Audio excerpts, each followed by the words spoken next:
વાત કરીએ ભાવનગરના મહુવા તાલુકાના રાતોલમાં સરકારી કામમાં ભ્રષ્ટાચારનો પર્દાફાશ થયો। સરકારી સ્કૂલના રસોડાના સ્લેબની ગુણવત્તામાં મોટી ગરબડ હોવાનું સામે આવ્યું।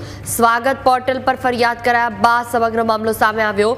બાંધકામ પૂર્ણ થાય તે પહેલા સ્કૂલના રસોડાનો સ્લેબ બેસી ગયો। આ સમગ્ર કેસમાં સરપંચને જાણ થતાં સ્કૂલના રસોડાના બાંધકામને તોડી પડાયું છે।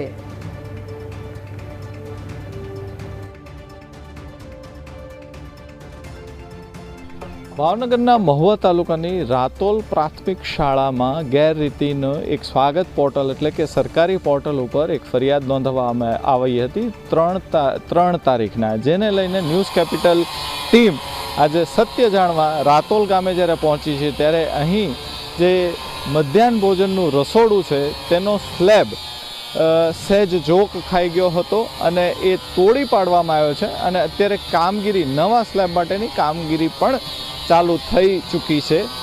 અત્યારે જ્યારે આપણે રાતોલ ગામે છીએ ત્યારે રાતોલ ગામના માજી ઉપસરપંચ હૈદરભાઈ આપણી સાથે છે। હૈદરભાઈ, શું સમગ્ર ઘટના છે? ઘટનામાં એવું છે સાહેબ કે અરજી કોણે કરી છે એ તો ખબર નથી, પણ સરપંચને જાણ થતાં કે સ્લેબ છે થોડોક નમી ગયેલો છે એટલે કોન્ટ્રાક્ટરને જાણ કરી એટલે ભાવનગરથી એન્જિનિયર આવી અને જોઈ ગયા અને કોન્ટ્રાક્ટરને કીધું કે ભાઈ સ્લેબ તોડી નાખો, એટલે એ સ્લેબ તોડી નાખ્યો છે અને હવે નવેસરથી નવો સ્લેબ પાછો ભરવાનો છે। અરજીમાં એક એવું પણ લખવામાં આવ્યું છે કે આમાં ભ્રષ્ટાચારની બૂ આવી રહી છે। ના, એ વસ્તુ બધી ખોટી છે, એવી કોઈ ગેરનીતિ કે કોઈ ખોટું કામ થયું હોય કે એવું કોઈ નથી, એ વસ્તુ ખોટી છે। હાલ જોઈએ તો અત્યારે શું પરિસ્થિતિ છે મધ્યાહન ભોજનનું જે રસોડું છે તેમાં એ બસ સ્લેબનો પ્રશ્ન હતો, એ હલ થઈ ગયો છે અને નવો સ્લેબ ભરવામાં કામ શરૂ છે। આ હતા માજી ઉપસરપંચ હૈદરભાઈ કે જેમણે જણાવ્યું કે જે મધ્યાહન ભોજનનું જે રસોડું છે તેનો સ્લેબ તોડી નાખવામાં આવ્યો છે અને અત્યારે નવા સ્લેબ માટેની તૈયારીઓ થઈ ચૂકી છે। Siddharth Gogari, news capital, Ratol. તો આખી સ્થિતિમાં અમારી સાથે અત્યારે ફોન લાઈન પર જોડાયા છે રમેશ આહિર, કોન્ટ્રાક્ટર છે તેઓ આ શાળાના। રમેશભાઈ, સૌથી પહેલો સવાલ તો એ થાય કે આ રસોડાનો સ્લેબ તૂટી ગયો અને પછી હવે આ રસોડું ફરી બનાવવામાં આવી રહ્યું છે, ખરેખર શું ભ્રષ્ટાચાર થયો છે? આપ શું કહો છો? હાજી મેડમ, એવું નથી, પણ જે તે સમયે કારીગરો કામ કરતા હતા એ સમયે કોઈ ટેકો નીચેનો ભાંગી ગયેલો, જેના કારણે સ્લેબ થોડોક નીચે બેસી ગયેલો, જે મને જોતા યોગ્ય ન લાગ્યું એટલે મેં જ પોતે મારે સ્વેચ્છાએ માણસોને કીધું કે આ સ્લેબ તોડીને તમે ફરી વખત બનાવી નાખો। તો સરપંચને આ બાબત ધ્યાનમાં આવી હતી, સ્વાગત પોર્ટલ ઉપર કમ્પ્લેન થઈ હતી, તો એ બધું શું હતું?